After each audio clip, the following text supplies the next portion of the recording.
in this video, I'll be showing you the procedure to make PowerPoint presentation with Canva. If you want to make PowerPoint presentation with Canva, then it's a very simple thing. First of all, you have to make sure that you already have an account on Canva. The next thing you want to do is you want to click on template. Underneath, you have to go ahead and type in PowerPoint.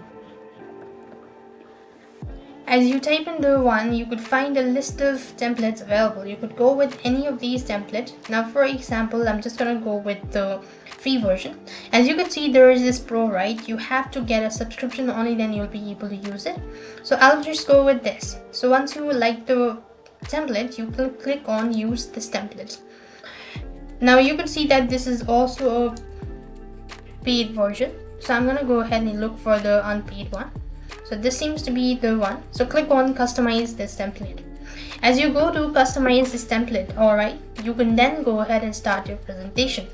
At the bottom, you could see a lot of slides. So if you want to go ahead and add some, just go ahead and element in the left hand side corner. You could also go ahead and look for the background. So you could also go ahead and select the particular site that you want to go with.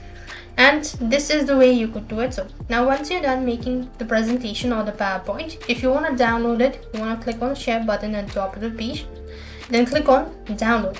After which it's going to be in a PDF format, so you could click on the arrow icon and look for any of these options. You could go with PNG or JPG, whichever is convenient for you, and click on the download button. And with that being said, you'll have successfully completed the PowerPoint presentation. So I hope the video was helpful. Make sure to like, share and subscribe. Thank you for watching. See you in the next video.